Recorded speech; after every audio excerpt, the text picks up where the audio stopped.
नमस्कार, one India Hindi की खास पेशकश रन बांकुरे में आपका स्वागत है। पूर्वी लद्दाख में एलएसी पर भारत और चीन के बीच तनाव बना हुआ है।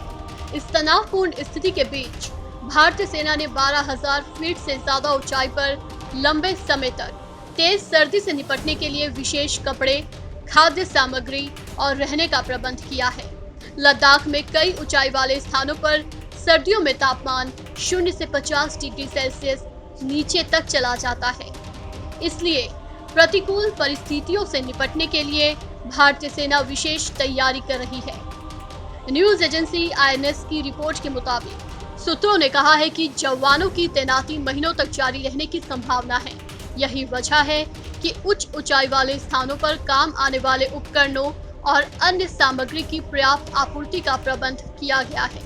जवानों को तापमान नियंत्रित विशेष टेंट और प्री फैब्रिकेटेड हट्स भी प्रदान किए जाते हैं। लद्दाख में जहां ऑक्सीजन का स्तर कम है, वहां ये सही तापमान बनाए रख सकते हैं। सैनिकों को दिए गए राशन को वैज्ञानिक रूप से तैयार किया गया है और पर्याप्त पोषक तत्व प्रदान करने के लिए विकसित किया गया है।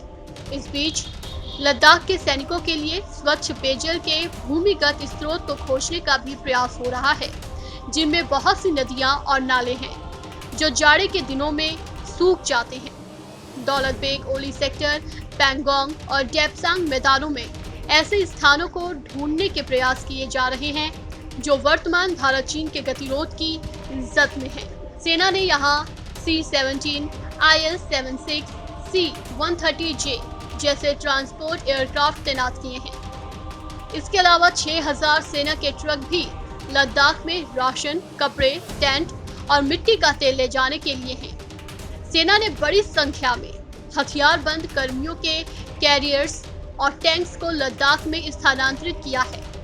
इसके अलावा अन्य कई वाहन और बाकी जिन्हें ईंधन की जरूरत है, सेना ने इसके लिए तेल कंपनियों के साथ टाई अप किया है, जिससे आपूर्ति की कोई कमी नहीं होगी। सूत्रों के अनुसार सेना ने पिछले कुछ वर्षों में कई अंडरग्राउंड ईंधन डंप बनाए हैं, जिनमें से प्रत्येक 4 लाख लीटर तक भंडारण में सक्षम है। इस पेशकश में फिलहाल इतना ही। नमस्कार।